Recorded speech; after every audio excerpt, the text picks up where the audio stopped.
तर आज आपल्याला करायचे आहेत शेवग्याच्या शेंगांचं सार. तर हे आळणी सार आपण म्हणू शकतो. जर अंगामध्ये आपल्या कसकस असेल, ताप वगैरे असेल, तर अशा प्रकारचं आळणी सार आपण करून पिऊ शकतो किंवा भाताबरोबर ते खाऊ शकतो. तर अशा प्रकारे आपण गावरान शेवगा हा काढून घेतलेला आहे. तर पाहू शकता. आता हा आपण चिरून घेऊया आणि अतिशय चवीला खूप छान लागतो. आपण यामध्ये जास्त काही न घालता अगदी तेल देखील आपण यामध्ये घालणार नाही आहे. कारण काय, जर आपल्या अंगामध्ये कसकस असेल तर अशा प्रकारे जर तुम्ही सार करून भाताबरोबर खाल्लं किंवा तसं देखील पिलं आपण, तर आपल्या शरीरासाठी खूप फायदेशीर ठरणार आहे. तर शेवगा हा मुळापासून ते शेंगांपर्यंत त्याचे फायदे आहेत आणि ते आपल्या शरीरासाठी खूप फायदेशीर ठरतात. तर त्यातलाच एक प्रकार म्हणजे आपण थोडंसं सार करणार आहोत आज.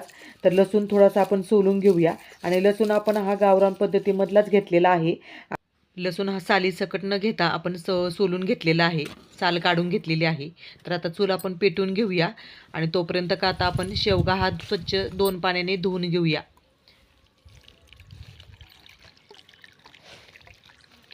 तर शेवग्यामध्ये calcium, potassium, iron, vitamin A भरपूर प्रमाणामध्ये असते. त्याच्यामुळे आपली स्किन देखील तुकतुकीत राहण्यास मदत होते, म्हणजे स्किन देखील आपली छान होते. तर असा हा गुणकारी शेवगा आहे.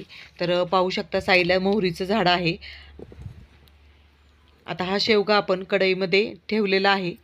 त्यामध्ये आपण 2 मोठ्या आकाराचे कांदे घेतलेले आहेत. ते उभ्या आकारामध्ये आपण चिरून घेतलेले आहेत, ते टाकले आहे. आणि आता आपण लसूण घेतलेला आहे, तो लसूण यामध्ये टाकूया. आणि वरून थोडीशी बारीक अशी कोथिंबीर आपण चिरून घेतलेली आहे, ती यामध्ये टाकणार आहोत. आणि यामध्ये आपण अजिबात तेलाचा वापर करणार नाही आहे. तर बिना तेलाचं मस्तपैकी सूप आपण गावरान चवीचं करणार आहोत.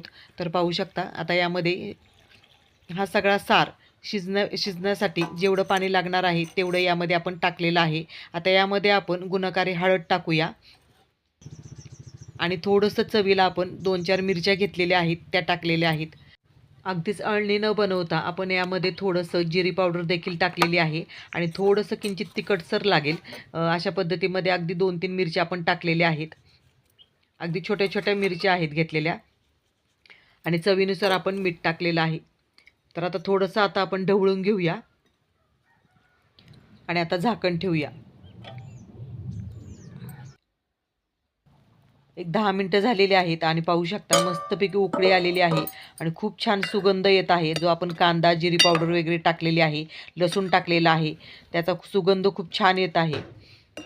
तर मस्तपैकी आतपर्यंत मिठे आणि जे लसणाची चव आहे ती या शेवग्याच्या शेंगेमध्ये मुरली जाईल. तर एक 4 मिनटं आपण अजून ठेवणार आहोत, म्हणजे शेवग्याची शेंग छानपैकी शिजली जाईल. तर अशा प्रकारे सूप तुम्ही किंवा सार तुम्ही नक्कीच करून पहा.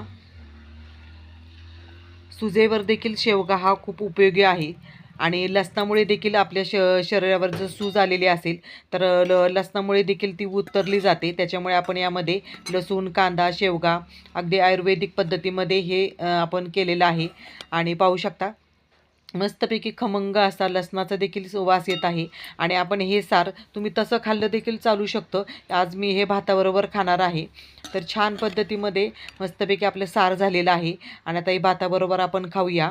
आणि आजचा व्हिडिओ जर तुम्हाला आवडला असेल तर जास्तीत जास्त शेअर करून, लाईक करून, सबस्क्राईब करायला विसरू नका. आणि नक्कीच अशा पद्धतीमध्ये सार करून पहा. तर गरमागरम भाताबरोबर गरमागरम शेवग्याचं सूप लहान मुलांना देखील फायदेशीर आहे. लहान मुलांना अशा प्रकारे सूप जर करून दिलं किंवा अशा शेंगा जर खाऊ घातल्या तर त्यांच्या शरीरासाठी देखील फायदेशीर ठरतील.